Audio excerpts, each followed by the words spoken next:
Главные события уходящей среды 26 февраля в материалах наших корреспондентов. Это итоги дня. В студии Петр Васильев. Здравствуйте. Коротко о темах. В Якутии региональный мат-капитал назначат при рождении четвертого и последующих детей, инициированный главой региона. Законопроект поддержал парламент. 75 тысяч жителей Якутии трудоустроились по программе «Местные кадры в промышленность». Более половины из них – молодые специалисты.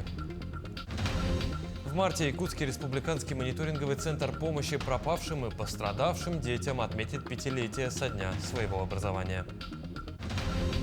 Безопасность превыше всего. В поселке Кангаласы проходят испытания автошин российского производства. Расскажем подробности.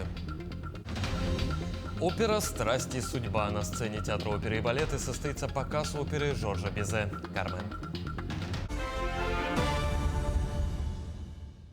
В Якутске проходит 11-е очередное заседание Государственного собрания республики. Народные депутаты избрали мировых судей Анабарского, Верхоянского, Нюрбинского, Мирнинского и Хангаласского районов. По решению парламентариев республиканский материнский капитал «Семья» теперь будет выдаваться не только при рождении третьего ребенка, но и при рождении каждого последующего. Размер единовременной выплаты составит 433 тысячи рублей с учетом целевого капитала «Дети столетия». Также внесены изменения в региональный закон о государственной и молодежной политике. Очень важный проект постановлений касаемо прогнозного плана приватизации республики. Это касаемо нашей большой компании Якутской энергоэнергетической компании, потому что республика уже не первый год пытается там присутствовать в качестве акционера. Мы вначале по тем бесхозным сетям, которые у нас в республике имеются, их практически консолидировали. Мы их будем через корпорацию развития Якутии вносить как пакет акций в уставную долю акционерной компании Якутии. Возможность для каждого. Якутия открывает двери к управленческому успеху для ветеранов СВО. Для них появился уникальный шанс бесплатно повысить квалификацию в рамках программы «Якутия. Земля героев». Эта инициатива предоставит участникам возможность освоить управление в госсфере. Подробности о программе в материале далее. Программа обучения включает в себя важные направления, такие как государственная политика, региональное и муниципальное управление. Отбор проходит среди демобилизованных участников и тех, кто в настоящее время находится на передовой.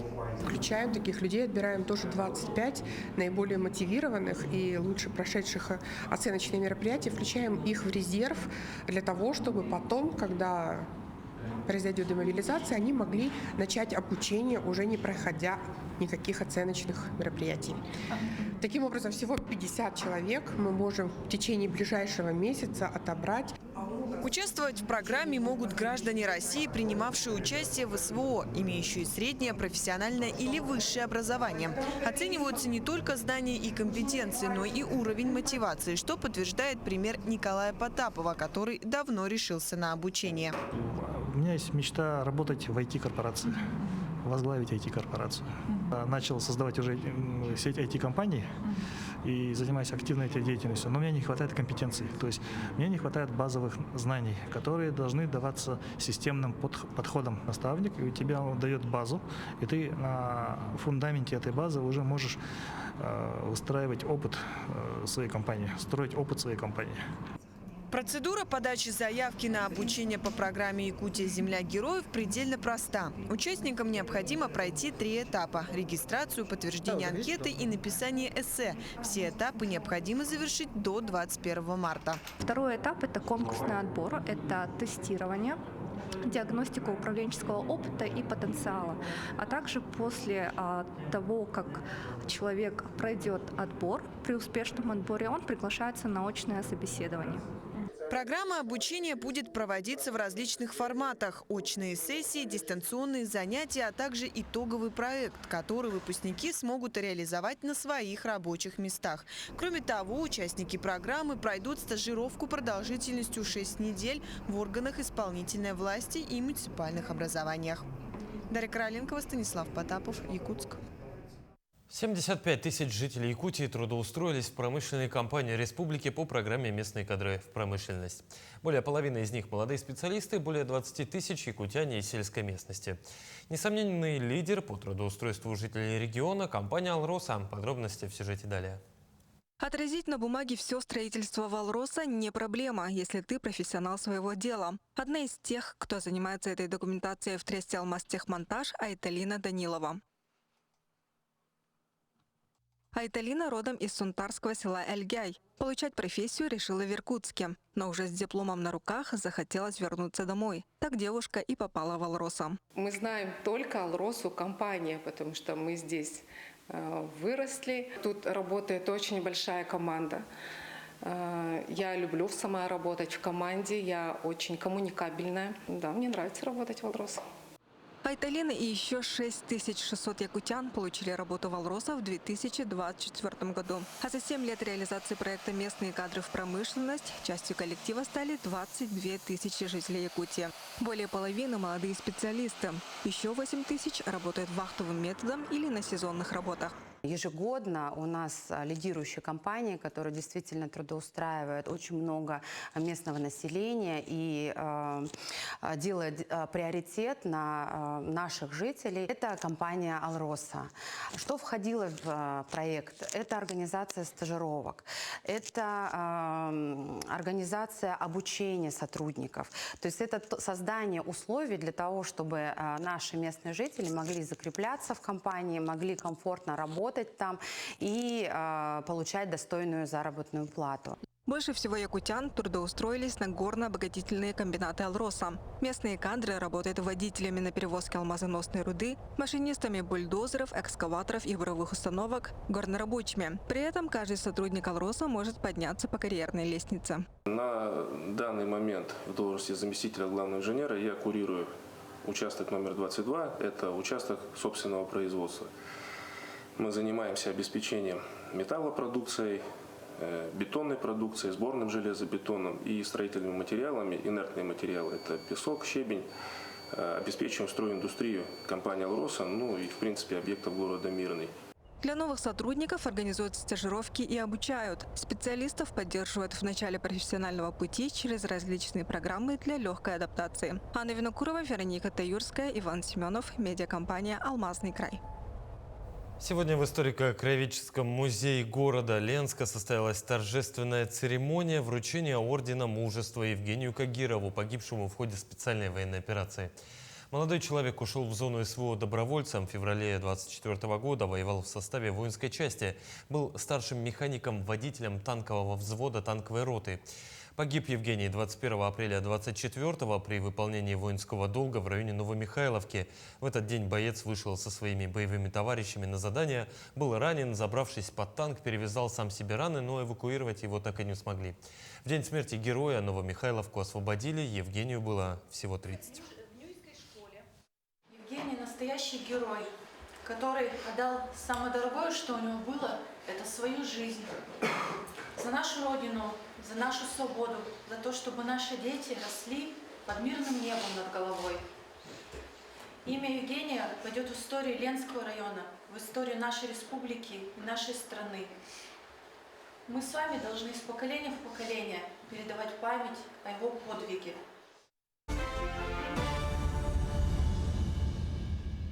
В Алдане завершила работу мобильная хирургическая бригада республиканской больницы номер 2 города Якутска. В течение 2 недель специалистами было проведено свыше сотни операций разного профиля. Кроме того, в эти дни обследования прошли и жители труднодоступных местностей. В отдаленных поселках прием вела бригада Республиканского центра общественного здоровья и медицинской профилактики. Как чувствуют себя пациенты, узнали наши коллеги. Валентина Лоздина теперь сможет самостоятельно ходить. 2 дня назад ей была сделана операция по протезированию тазобедренного сустава. Сейчас Валентина Николаевна чувствует себя хорошо и уже готовится к выписке. Да я вообще почти не ходила с костылями. А сейчас вот думаю, все будет нормально, хорошо. Так делает операция, вообще прекрасный человек. И поговорит, и успокоит, и удержит. И бригада его хорошая. Огромное спасибо, дай Бог здоровья. Сегодня в Алдане завершила работу мобильная хирургическая бригада Республиканской больницы номер 2 города Якутска. На базе отделения хирургии Алданской центральной районной больницы осуществлялись операции на лор-органы, полопроктологические и сосудистые вмешательства, а также эндопротезирование. Пациентам с желчнокаменной болезнью помощь оказывалась лапароскопическим методом. Предварительно мы согласовываем с администрацией больниц, сколько пациентов, какие профили. Далее, когда приезжаем, у нас и случаи бывают и возрастают в несколько раз, потому что пациенты подходят новые. В этот раз специалистами мобильной бригады было проведено порядка 100 вмешательств различного профиля. Подготовленные к операциям пациенты госпитализировались в отделении хирургии, травматологии и неврологии. Непосредственно в рабочем процессе бригады был задействован коллектив хирургического отделения и операционные медсестры. По 5-6 операций только один специалист выполняет. Ну, естественно, наша бригада тоже им помогает. И наши медсестры после операции ухаживают за ними, наблюдают их, выполняют все рекомендации лечения, которые назначают специалисты. Напомним, проект «Мобильный хирургический центр» стартовал в январе 2024-го в рамках реализации послания главы республики Айсена Николаева. Согласно проекту, высокотехнологичная медицинская помощь гражданам оказывается на месте. Как сразу приехали, работали в поликлинике, там они подготовили ряд больных для наших специалистов, и в том числе для меня. Я там подобрал с 12 человек 9 пациентов. Именно варикозом большой подкожной вены, нижней конечности. Для населения очень хорошо вот такие выезды. Чтобы не в Якутск ехать или куда-то ехать, им легче у себя дома оперироваться, выздороветь. В Алданский район мобильные хирурги приезжают уже в 3-й раз. К консультациям и оперативному лечению жители подготавливаются заблаговременно. Отбором пациентов занимаются медработники Алданской ЦРБ. Республиканские специалисты проводят осмотр граждан накануне госпитализации. Великолепно все.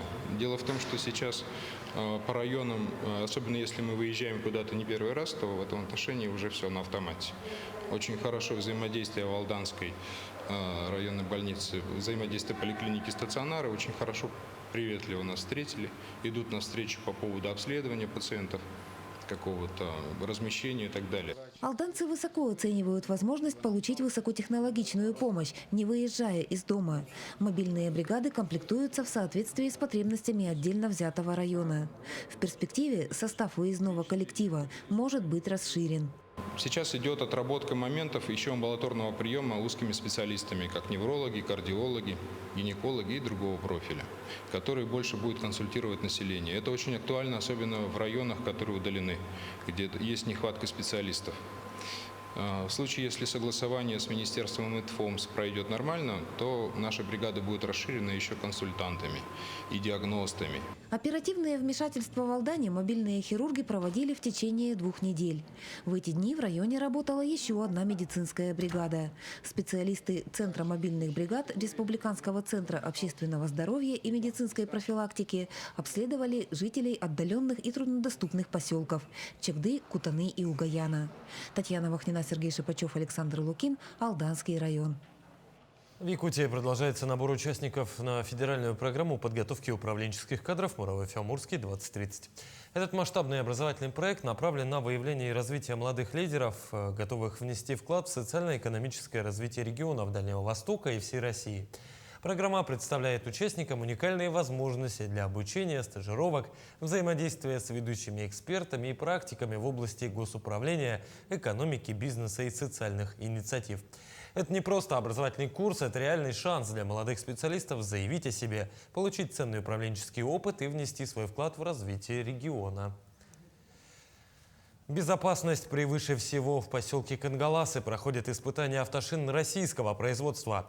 В условиях сурового климата республики представители компании-поставщика изделий проверяют их на разные параметры, выписывая виражи на снегу и льду.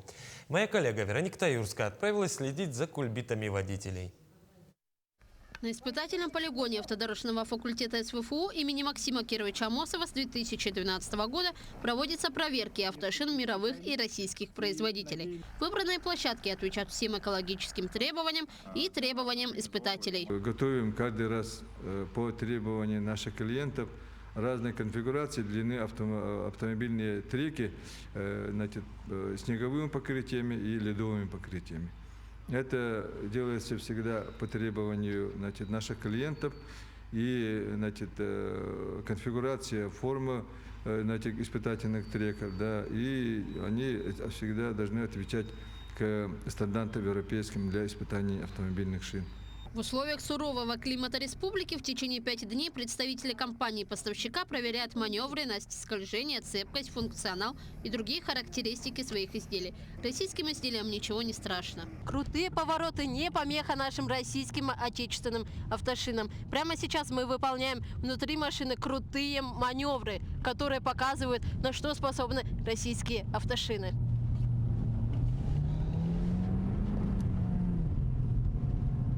Как отметили представители компании, привезенные изделия впервые проходят зимние испытания и сразу же в холодной Якутии. В мире мало точек, где можно произвести, именно поэтому нам очень повезло с Якутией, с таким регионом. И поэтому мы здесь, мы очень рады этому. Нам с этим очень помогли Северо-Восточный федеральный университет, предоставили полигон, предоставили участников и монтажные средства, и в принципе монтажников, которые оперативно на льду прямо и делают монтаж.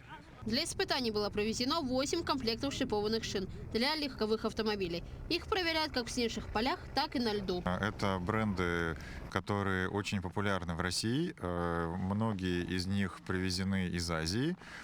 И некоторые другие комплекты, они производятся здесь локально.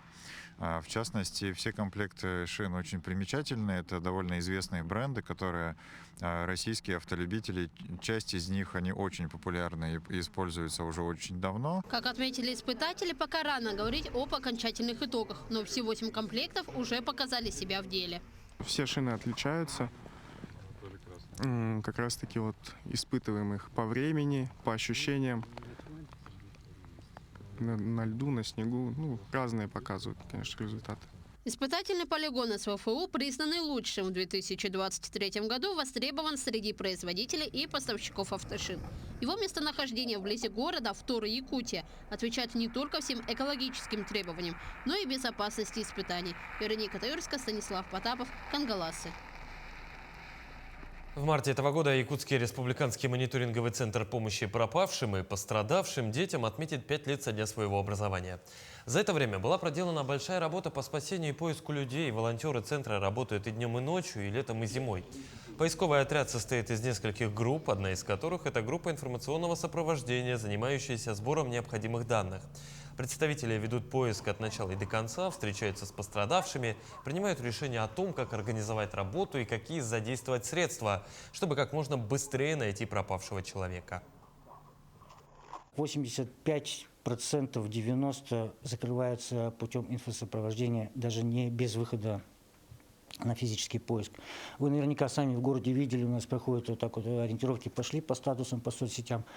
И буквально через некоторое время, может быть, даже в течение нескольких часов или на следующий день уже объявление о том, что человек найден, но не было объявления о сборе. И это основная заслуга группы инфосопровождения – оповестить, помочь, то есть собрать информацию, потому что наш телефон 8924 872 91 12 – это телефон штаба волонтеров, который работает круглосуточно. В Якутске стартовал ежегодный республиканский триатлон «Педагогические Альпы». Участие в конкурсе принимают молодые специалисты среднего профобразования региона. Они продемонстрируют не только свои способности, но и умение работать в команде. Тему продолжит моя коллега Саргалана Неустроева. Педагогические Альпы воспитали не одно поколение талантливых педагогов. Конкурс проводится с 2014 года. При этом участие в нем принимают все СУЗы республики. Но по положению в этом году прошли 10 команд. То есть 10 команд по 3 молодых преподавателя до 35 лет. Они показывают свои знания, умения, работы с преподавателями, с наставниками, экспертами, участниками, победителями прошлых лет. То есть они тем самым профессионально развиваются. На протяжении 3 дней команды будут проходить различные мастер-классы, проводить внеклассные занятия и показательные уроки, и даже посмотрят оперу. Но самое главное – это разработка и защита проекта в финальный день триатлона. Буду смотреть на них, у них аналитическое мышление, как они выходят из ситуации, какие перспективные вопросы отражают, которые нету сейчас. А то, что уже есть, это неинтересно. В этом году впервые участие в педагогических Альпах принимают специалисты из Алекминска. Для них это прежде всего возможность набраться опыта, признаются педагоги. Тем не менее, подготовка к конкурсу началась еще задолго до его старта. Да, мы как бы распределили между собой ответственность. Примерно, да, смотря какой, конечно, выпадет нам кейс. Самое главное – это правильно поставить цель, определить задачи, ну а далее будем работать в команде. Настроены позитивно. Нас очень хорошо встретили организаторы, да, сразу как бы поднялось настроение, приветствие было от студентов и организаторов медицинского колледжа. Последний день триатлона пройдет на базе Николаев-центра в селе Чапаево. Именно там конкурсанты всего за 3 часа должны будут подготовить и защитить свой проект. После этого будут определены победители триатлона и следующая площадка для проведения педагогических Альп. Саргалана Неустроева, Нюргун Старостин, Якутск. Наука через призму театрального искусства. В Якутске в культурном центре «Сергелевские огни» состоялось уникальное креативное шоу «Наука как искусство. Якутия». На нем молодые ученые совместно с творческими коллективами учебных заведений республики рассказали о научных разработках, проводимых в регионе. Зрители шоу узнали о мамонтовой фауне, прототипе искусственной печени, устройстве дронов и искусственном интеллекте. Главными же организаторами креативного шоу стали участники арт-резиденции креативных коммуникаторов СВФУ. Само шоу, кстати, открыло неделю студенческой науки.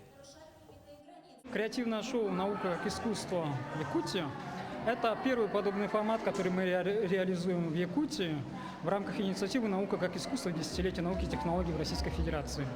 Цель нашего проекта – попробовать синтезировать науку и искусство, объединить, казалось бы, необъединяемое, но в самом деле в глубине своей природы абсолютно гармоничные друг другу направления.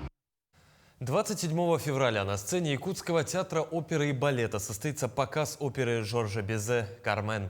Произведение исполняется на языке оригинала, французском. Сам спектакль задуман как постановка в неоклассическом, более современном прочтении. О том, чем удивит опера зрителей, расскажет моя коллега Марфирина Алексеева.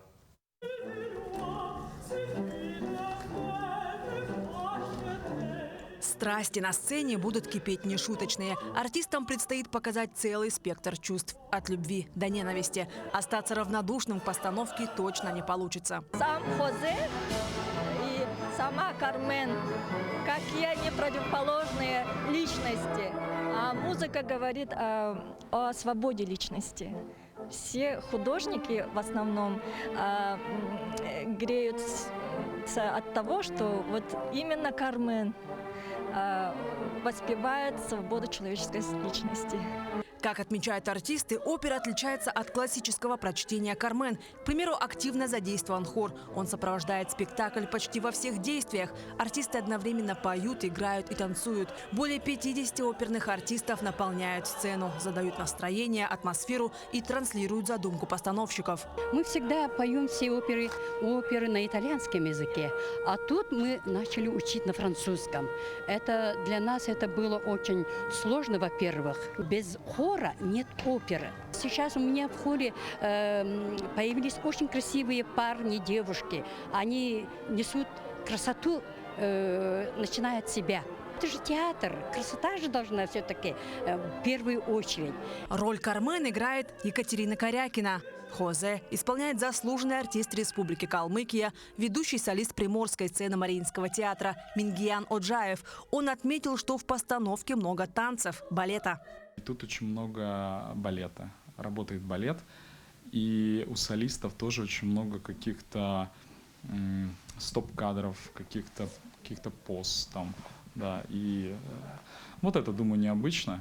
Я уже пел в таких спектаклях, но чтобы вот так вот именно, нет, никогда с этим не сталкивался. Мне это очень нравится, да. Впрочем, необычного и цепляющего в спектакле достаточно. Увидеть, оценить и найти что-то для себя можно уже начиная с 27 февраля. Марфирина Алексеева, Иван Сорокаумов, Якутск. Таким увидели этот день наши корреспонденты. Ну а я с вами прощаюсь. Всего доброго.